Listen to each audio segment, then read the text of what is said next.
ప్రతి అక్షరం ప్రజల పక్షం. HR9 న్యూస్ టీవీకి స్వాగతం, సుస్వాగతం. కడప జిల్లా గోపవరం మండలం మరియు బద్వేల్ మండల పరిధిలో భారత కమ్యూనిస్టు పార్టీ CPI ఆధ్వర్యంలో పేదలకు నివాస కాలనీలు ఏర్పాటు చేశారు.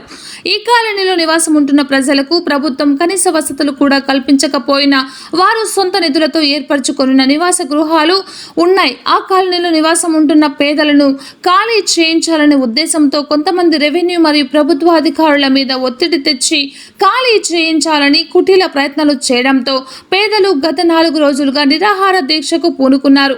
ఇంత జరుగుతున్నా కూడా ప్రభుత్వ అధికారులు స్పందించకపోవడం బాధాకరం.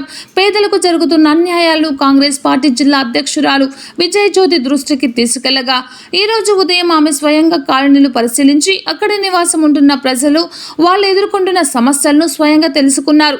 ప్రభుత్వ తీరును, అధికారుల నిర్లక్ష్యాన్ని ఆమె తీవ్రంగా ఖండించారు. పేదలకు జరుగుతున్న అన్యాయంపై కాంగ్రెస్ పార్టీ ఎప్పుడూ అండగా నిలుస్తుందని, అధిష్టానం దృష్టికి తీసుకెళ్లి అవసరమైతే ప్రజల తరపున పోరాటానికి కూడా సిద్ధమవుతుందని ఈ సందర్భంగా తెలిపారు. ఈ కార్యక్రమంలో కాంగ్రెస్ పార్టీ స్థానిక నాయకులు, జిల్లా CPI కార్యవర్గ సభ్యులు వీరశేఖర్, భూ పోరాట కన్వీనర్ వెంకటరమణ, మండల కన్వీనర్ కార్యదర్శి గూడూరు పెంచలయ్య మరియు కాలనీవాసులు భారీ సంఖ్యలో పాల్గొన్నారు.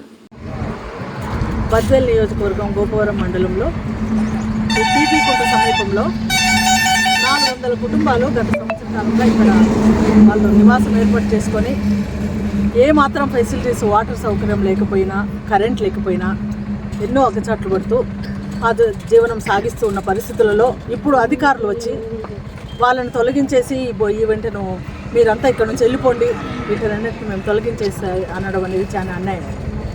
అధికారులు అనే వాళ్ళు కరెక్ట్నెస్ అనేది చూడాలి. అది కరెక్ట్ కాదు. ఎవరెవరో ఉన్నారనుకో, ఇప్పుడు సంవత్సరం కిందట ఏం చేసినారు, ఇక్కడ వాళ్ళు నివాసం ఏర్పాటు చేసుకున్నప్పుడు అప్పుడే వచ్చి అబ్జెక్షన్ చెప్పుండాల్సింది. కానీ ఒక సంవత్సర కాలంగా పేదవారు వాళ్ళు, ఇల్లు లేక ఉండేవాళ్ళు, ఇక్కడ ఈ మండలంలో ఉండే వాళ్ళంతా వచ్చి ఇక్కడ ఉన్నప్పుడు ఈ రకంగా చేయడం అనేది కరెక్ట్ కాదు. అధికారులు దాన్ని తప్పకుండా పరిశీలించాల్సిన బాధ్యత ఉంది. అదేవిధంగా ప్రజానాయకులు, ప్రజాప్రతినిధులు కూడా ప్రజలు ఎంతో ఆశతో ఎన్నుకున్న నాయకులు వాళ్ళ సౌకర్యాలను చూడాల్సిన అవసరం ఎంతైనా ఉంది. ఇక్కడ ఎన్నుకున్నటువంటి నాయకులు, ఎమ్మెల్యే గారు అయితే మేము, ఇతర ఈ మండలం నాయకులు అయితే కానీ వీళ్ళ పరిస్థితిని గాలికి వదిలేయకూడదు. అధికారులు వచ్చి వీళ్ళపైన దౌర్జన్యం చేయడం, ఉన్న ప్రభుత్వం యొక్క మాటకు విని వీళ్ళు దౌర్జన్యం చేయడం, మొత్తం చేయడం, బలహీనులని వీళ్ళని ఈ రకంగా చేయడం అనేది కరెక్ట్ అయింది కాదు. కాబట్టి ఒకసారి నేను మీడియా ద్వారా అధికారులను, నాయకులను కోరుకుంటా ఉన్నా, మీరు ఒకసారి ఇక్కడికి వచ్చి పరిశీలన చేయండి, వారి పరిస్థితులను గమనించండి, వారికి కావాల్సిన అవకాశాలను కల్పించాలని మేము కోరుకుంటా ఉన్నాం.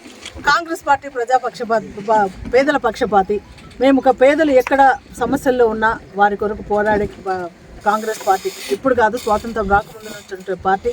మొదటి నుంచి కూడా ఈ దేశంలో అందరూ సమానంగా సమానత్వంతో జీవించాలని ఆశపడే పార్టీ, ప్రయత్నిస్తున్న పార్టీ, పోరాడుతున్న పార్టీ. అదేవిధంగా ఇప్పుడు ఉన్నటువంటి మా కాంగ్రెస్ పార్టీ నాయకులు, మా యొక్క AICC అధ్యక్షులు రాహుల్ గాంధీ గారు, మా ఖర్గే గారు కావచ్చు, రాహుల్ గాంధీ గారు కావచ్చు, ఈ ప్రజల కోసము, ఈ ప్రజలకు సమానత్వం తీసుకురావాలా. ఇక పేదవాళ్ళు, ధనికులు అని లేకుండా అందరూ ఈక్వల్గా